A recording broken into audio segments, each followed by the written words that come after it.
తాకట్లో ఉన్న బంగారాన్ని విడిపించి ఆ రోజున మార్కెట్ ధర కట్టి మిగిలిన డబ్బును మీకు అందిస్తుంది కొమ్మూరి గోల్డ్.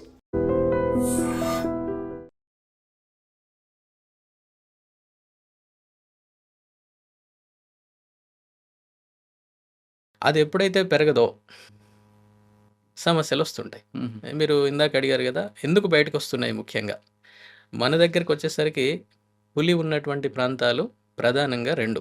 ఒకటి అమ్రాబాద్ టైగర్ రిజర్వ్ అనేది ఒకటి, ఇంకొకటి కవాల్ టైగర్ రిజర్వ్, నేను పనిచేస్తున్నటువంటి ప్రాంతం. ఈ రెండు ప్రాంతాల్లో టైగర్ రిజర్వ్స్ ఇవి. దేశంలోనే 58 టైగర్ రిజర్వ్స్ ఉన్నాయి, అందులో రెండు మన దగ్గర ఉన్నాయి. అమ్రాబాద్లో చాలా సుమారు 30-35 టైగర్స్ వరకు ఉన్నాయి. అవి అవతల పక్కన ఉన్నటువంటి కృష్ణానదికి అవతల పక్కన ఉన్నటువంటి ఆంధ్రప్రదేశ్లో నాగార్జున సాగర్, శ్రీశైలం టైగర్ రిజర్వ్ ఉంది కదా, సో అటువైపు కూడా వెళ్ళొస్తుంటాయి. సో అక్కడ 30-35 సుమారు 27-28 వరకు పెద్దవి ఉన్నాయి. చిన్న కప్స్ కూడా ఉంటాయి అన్నమాట, ఒక 7-8 కప్స్ వరకు ఉన్నాయి. అలాగే కవాల్ టైగర్ రిజర్వ్లో కూడా ఇప్పటికీ ఒక 7-8 రిపోర్ట్ అవుతుంటాయి ఇప్పటికీ.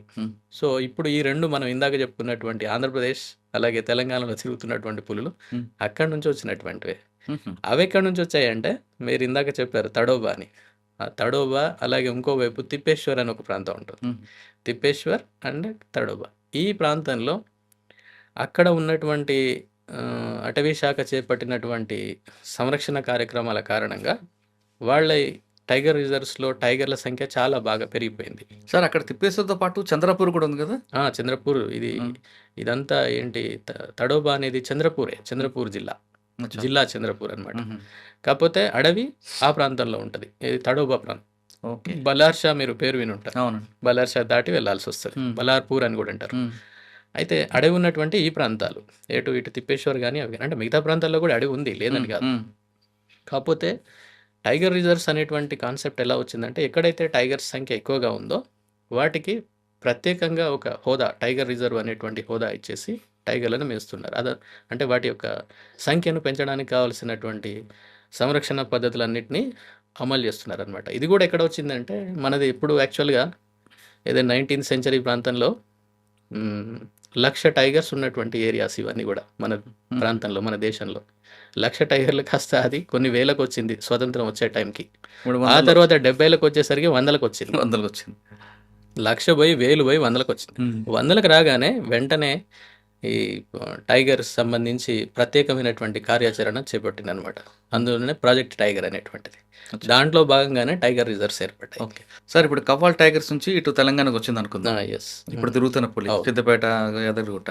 మరి ఆంధ్రప్రదేశ్లో రంపచోడవరం, తూర్పుగోదావరికి వచ్చిన పులి ఎక్కడి నుంచి వచ్చింది? అది కూడా అక్కడ నుంచే వచ్చింది సార్. ఏంటంటే, మీరు ఎక్కడి నుండి ఒకసారి కవ్వాల్ టైగర్ రిజర్వ్ నుంచి, అంటే మహారాష్ట్ర నుంచే వచ్చేసినాయి అనమాట ఇవన్నీ కూడా. అవునా? ఎస్. అయితే ఇవన్నీ కూడా ఇదేంటంటే ఒకే రకమైనటువంటి, మీరు ఒకసారి మ్యాప్ చూస్తే, ఆ మ్యాప్ కనుక మనం పరిశీలిస్తే, ఏది వెజిటేషన్ మ్యాప్, అంటే చెట్లు అడవులు ఎక్కడెక్కడ ఉన్నాయని కానీ ఆలోచిస్తే క్లియర్గా ఇదంతా కూడా ఇక్కడ ఉన్నటువంటి తడోబా, ఆదిలాబాదు, తర్వాత కరీంనగర్, ఖమ్మము, ఈస్ట్ గోదావరి, ఇట్లా ఇదంతా కలిసే ఉంటుంది యాక్చువల్గా. మనం మ్యాప్ చూస్తే తెలుస్తుంది, ఆ పచ్చదనం కనిపిస్తుంది అనమాట. కాకపోతే రకరకాల కారణం వలన అవి మధ్యలో ఫ్రాగ్మెంటేషన్ జరగడము, లేకపోతే వ్యవసాయానికి మారిపోవడము, ఇలా జరిగిందనమాట. కానీ నిజానికి అదంతా కలిసి ఉన్నటువంటిదే. అదంతా మళ్ళీ లాస్ట్కి, మళ్ళీ అది చివరికి వెళ్ళి అటు ఏది ఏఓబి, మీరు ఇందాక అన్నారు కదా, ఒరిస్సా, అటువైపు కూడా వెళ్ళిపోతుంది అది. అట్లా ఇదంతా కనెక్టింగ్ ప్యాచెస్ ఇవన్నీ కూడా. అయితే ఇంకొకటి ఏంటంటే, కొన్ని ప్రాంతాలు ప్రత్యేకంగా ఉన్నాయి. ఫర్ ఎగ్జాంపుల్ తడోబా, అలాగే మన దగ్గర కవాల్ టైగర్ రిజర్వ్, అలాగే ఛత్తీస్గఢ్లో ఇంద్రావతి టైగర్ రిజర్వ్. ఇవి టైగర్స్ ఉన్నటువంటి ప్రాంతాలు. వీటిని కనెక్ట్ చేస్తూ కారిడార్స్ అనేటువంటివి ఉంటాయి.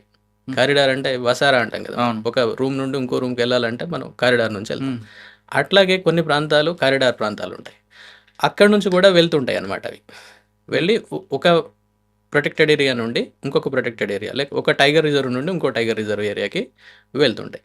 అయితే ఇక్కడ ముఖ్యంగా బయటికి రావడానికి కారణాలు కనుక గమనిస్తే, ఏవైనా కూడా, టైగర్ అనే కాదు ఏవైనా కూడా, ప్రధానంగా ఏంటంటే ఫస్ట్ జరగాల్సి ఉన్నటువంటి కారణం ఆవాసం, వాటి యొక్క ఆవాసం నాశనం కావడం. అది మొట్టమొదటి కారణం. వాటి ఆవాసం దెబ్బతింటుంది. దానికి కారణాలు చాలా ఉన్నాయి. చెట్లు నరగడం కావచ్చు, లేకపోతే ఎంక్రోచ్మెంట్స్ కావచ్చు, ఇలాంటివి అనమాట. అలాగే కొన్ని జంతువులను చంపడం కావచ్చు, ఇలాంటివన్నీ. ఫస్ట్ ఆవాసం దెబ్బతినడం అనేటువంటిది ఒకటి.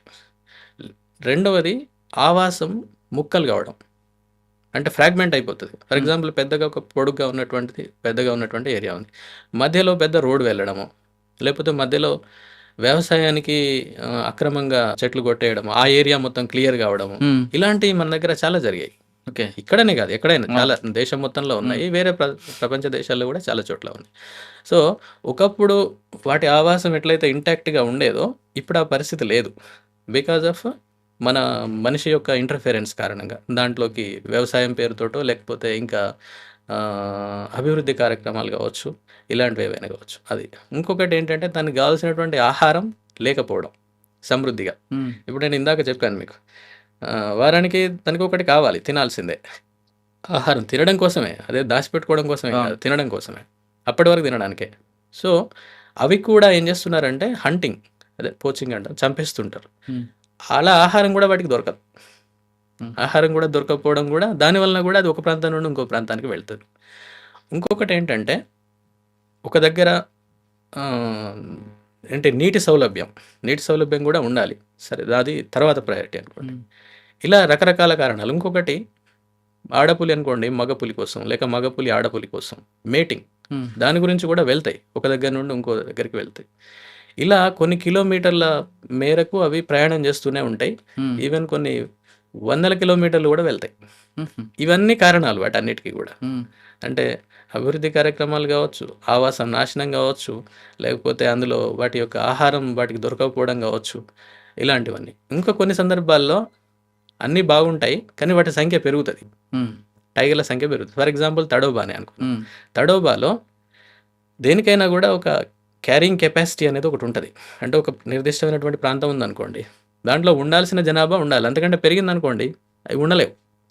మనుషులు కూడా అంతే. ఒక నలుగురికి కట్టినటువంటి ఇంట్లో ఇంకో నలుగురు పెరిగారనుకోండి, ఇద్దరు పెరిగారనుకోండి, ప్రాబ్లం అయిపోతుంది ఆటోమేటిక్గా. ఇంకా ఇంత స్పేస్ కోసం మనం ప్రయత్నిస్తున్నట్టుగా అది కూడా. అదే టైగర్ విషయంలో ఏంటంటే ఇది టెరిటోరియల్ యానిమల్, దానికంటూ ప్రత్యేకంగా తప్పనిసరి కొంత టెరిటరీ ఉండాలి. అది ఎన్ని కిలోమీటర్లు ఉండాలి? ఎస్, అది ఇదివరకు కూడా నేను గతంలో మనం డిస్కస్ చేసాం ఈ విషయం. దానికి స్పెసిఫిక్గా ఉంటుంది అనమాట. ఇది అంతా కూడా సైన్స్ సార్, ఇదంతా కూడా ఎవ్రీథింగ్ ఈజ్ సైన్స్ ఓన్లీ. మనం అనుకుంటాం దాని గురించి మనకు తెలియక మాట్లాడతాం, కానీ ఎలా ఉంటుందంటే దానికి దొరికేటువంటి ఆహారాన్ని బట్టి దాని ఏరియా ఉంటుంది.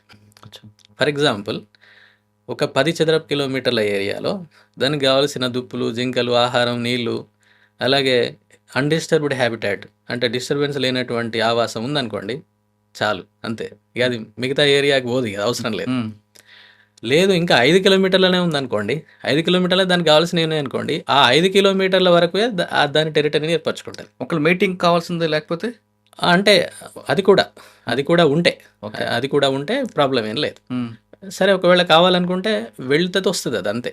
అలాగే ఇంకేంటంటే మగ పులి యొక్క టెరిటరీలో ఆడపులుల యొక్క టెరిటరీ కూడా ఉంటుంది, అలా కూడా ఉంటుంది. లేక వెళ్ళైనా వస్తుంది అది. ఓకే, సో నేను ఇందాక చెప్పిన పాయింట్ ఏంటంటే ఒకవేళ ఆ ఏరియాలో ఫర్ ఎగ్జాంపుల్ ఇందాక మనం కారణాలలో దుప్పులు, జింకలు ఇట్లాంటి వాటిని చంపేయడం వలన వెళ్ళిపోతుంది అని అనుకున్నాం కదా.